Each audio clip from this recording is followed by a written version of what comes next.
Hello दोस्तों, मैं हूं साहिल और आप सभी का स्वागत करता हूं एक बार फिर से अपने YouTube channel unique story world में। दोस्तों, आज के हम इस वीडियो में आपके लिए लेकर आए हैं एक अनोखी कहानी जिसका नाम है विकलांग बहू की शादी। तो चलिए दोस्तों, आपका ज़्यादा समय ना लेते हुए इस कहानी को शुरू करते हैं। चंद्रकला और कमलेश चंचलपुर नामक गाँव में रहते थे। उनकी एक बेटी भी थी जिसका नाम सुमन था। सुमन को बचपन में ही पोलियो मार गया था, जिसके कारण वह एक पैर से अपाहिज हो गई थी। सब लोग उसे दया की दृष्टि से देखते थे और वह अपने माँ बाप की लाडली बेटी थी। वे उसकी आंखों में कभी भी आंसू नहीं आने देते थे। सुमन अपाहिज जरूर थी, लेकिन सभी कामों में कुशल थी। स्कूल में भी वह अपने सभी अध्यापकों की प्रिय थी। एक दिन सुमन की माँ चंद्रकला अपने पति कमलेश से बोली, सुनिए जी, सुमन 11वीं पास हो गई है। हमारी बेटी दिव्यांग है, उसके लिए भी ऐसा ही लड़का ढूंढना पड़ेगा। लगता है उसकी शादी करने में बहुत मुश्किलें आएंगी, इसलिए अभी से आप लड़का ढूंढना शुरू कर दीजिए। कमलेश कहता है, हाँ चंद्रकला, तुम सही कहती हो। सुमन कितनी सुंदर और सर्वगुण संपन्न है, लेकिन पैर की वजह से हमारी बिटिया की जिंदगी खराब हो गई। सुमन ने अपने माँ और अपने बाबूजी की बात सुन ली। वह पास आकर बोली, बाबूजी, क्या मैं आप सब पर बोझ हूँ? मेरा पैर खराब है, इसका मतलब यह तो नहीं कि मैं किसी पर आश्रित रहूंगी। फिर कैसे हुई मेरी जिंदगी खराब? सुमन की माँ बोली, मन छोटा मत कर बेटी, किसने कहा कि तू बोझ है? तू तो हमारी आंखों का तारा है। सुमन कहती है, माँ, मैं पढ़ाई के साथ साथ कुछ और भी करना चाहती हूँ, जिससे कि मैं खुद पर निर्भर रह सकूँ। इधर सुमन की पढ़ाई पूरी हो गई और उधर कमलेश सुमन के लिए लड़का ढूंढने लगा। सुमन के लिए महेश का रिश्ता आया। महेश रसायन फैक्ट्री में काम करता था।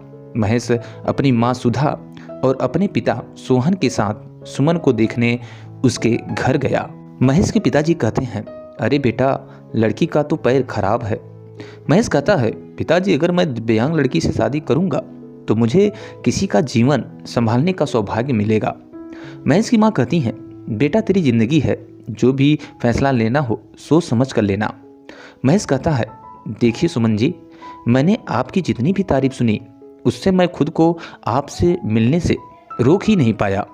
क्या आप शादी के लिए राजी हैं? सुमन कहती है, महेश जी, मैं एक अपाहिज लड़की हूँ और आप पूर्ण रूप से स्वस्थ हैं। क्या आप एक अपाहिज लड़की को स्वीकार करेंगे?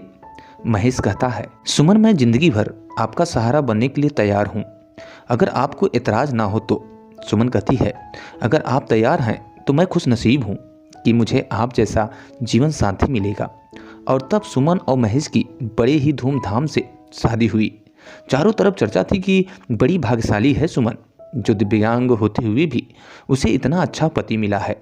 महेश की माँ सुधा कहती हैं, बहू, आज तुम्हारा पहला दिन है, सुबह इतना जल्दी क्यों उठ गई? आराम से उठती।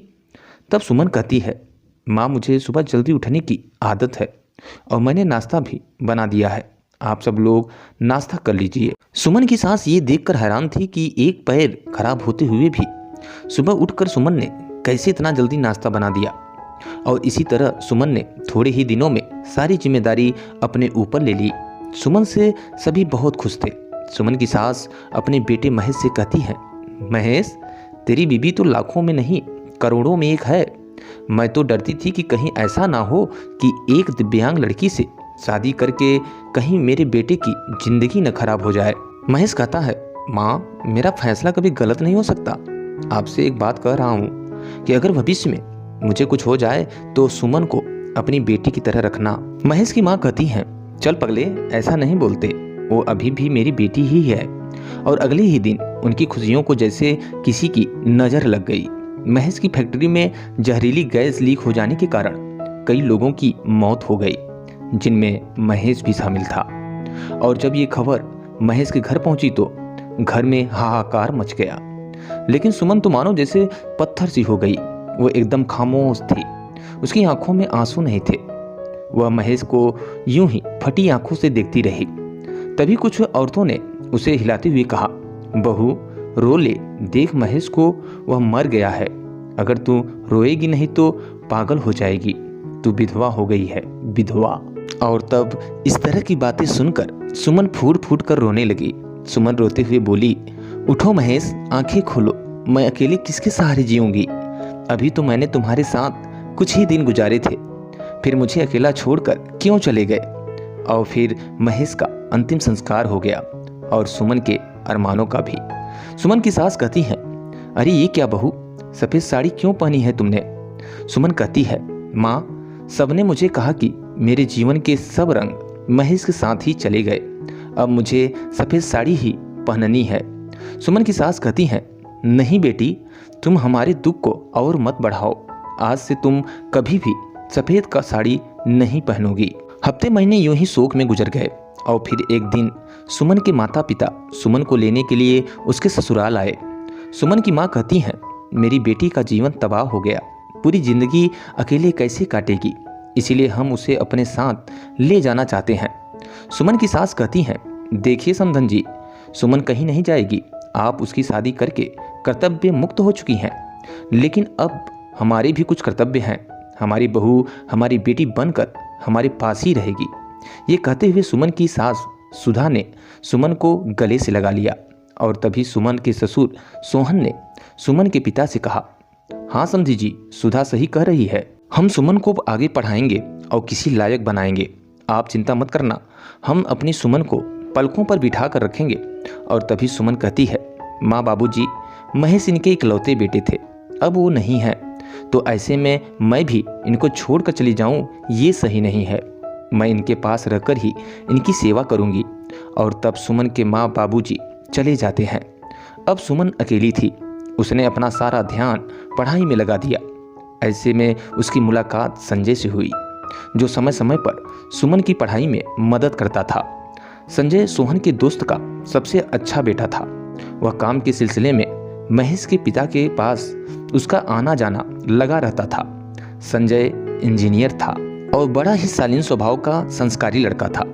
संजय को महेश के घर आता जाता देख चारों तरफ की औरतें बातें बनाने लगी। एक औरत बोली, अरे देखो कैसी विधवा है ये, सफ़ेद साड़ी नहीं पहनती, इसे अपने पति के मरने का जरा भी दुख नहीं है। तो दूसरी बोली, अरे महारानी, बन संवर कर कॉलेज जाती हैं, बेचारी सुधा और सोहन का तो बुढ़ापा ही खराब है। तीसरी औरत ने कहा, पहले इस लड़के का घर में आना जाना ठीक था, लेकिन अब महेश नहीं है तो इसे जवान विधवा बहू के घर में नहीं आना चाहिए।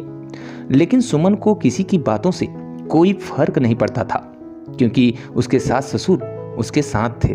सुमन की सास सुधा जब इतनी अच्छी बहू के लिए लोगों के ये ताने सुनती तो वो तड़प उठती थी, रोने लगती थी। सुमन ने अपनी मेहनत से बीएड कर ली और विकलांग कोटे में वह एक शिक्षिका के रूप में नियुक्त हो गई। सुधा कहती है, सुनो महेश के पापा, हमारी सुधा अब एक टीचर बन गई है, लोग ना जाने उसे कैसे कैसे ताने देते हैं, हमें अब उसकी शादी कर देनी चाहिए। सुमन के ससुर सोहन कहते हैं, हाँ तुम सही कह रही हो सुधा, हमारी बहू विधवा है, अनाथ नहीं जो लोगों की उल्टी सीधी बातें सुनेगी। हम अपनी बहू की शादी धूमधाम से करेंगे। और जब सोहन ने अपनी बहू की रिश्ते की बात जब कुछ लोगों से की, तब लोग कहने लगे, अरे सोहन, तू पागल तो नहीं हो गया है, तू विधवा बहू की शादी करना चाहता है? सोहन कहता है, हाँ मैं उसकी शादी करना चाहता हूँ, क्योंकि मैं उसकी ज़िंदगी से विधवा शब्द हमेशा के लिए मिटाना चाहता हूँ। तभी संजय ने आकर के कहा, अंकल, अगर आप मुझे सुमन के काबिल समझें तो मैं आपके बहू से शादी करने के लिए तैयार हूँ। सोहन कहता है, अरे संजय तुम? संजय कहता है, हाँ मैं।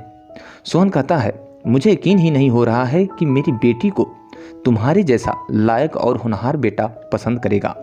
मुझे तुम पर गर्व है संजय, मैं इस शादी के लिए तैयार हूँ बेटा। तभी मुकेश घर आकर के सुमन से कहता है, सुमन बेटी, तुम जानती हो मैंने हमेशा तुम्हें अपनी बेटी से बढ़कर माना है। मैं चाहता हूँ कि तुम्हारी ज़िंदगी की जो भी अधूरे सपने हैं उनको पूरा करूँ। मैं तुम्हारी शादी संजय से कराना चाहता हूँ, तुम्हें कोई एतराज़ तो नहीं? सुमन कहती है, पिताजी, महेश की जगह शायद ही मैं किसी को दे पाऊँ, लेकिन आपने जो मेरे लिए किया है वो कोई नहीं कर सकता। आपका फैसला मेरे सर आँखों पर, जैसा आप कहें मुझे मंजूर है। और फिर सुमन और संजय की धूमधाम से शादी हो जाती है और सब खुशी खुशी अपना जीवन यापन करने लगते हैं। तो दोस्तों, इस वीडियो में बस इतना ही।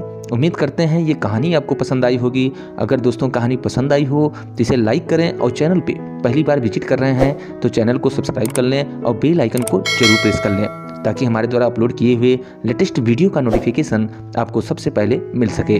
तो चलिए दोस्तों, मिलते हैं नेक्स्ट वीडियो में कुछ ऐसे ही इंटरेस्टिंग और अनोखी कहानियों के साथ। तब तक के लिए दीजिए इजाज़त। Bye bye, take care and जय हिंद।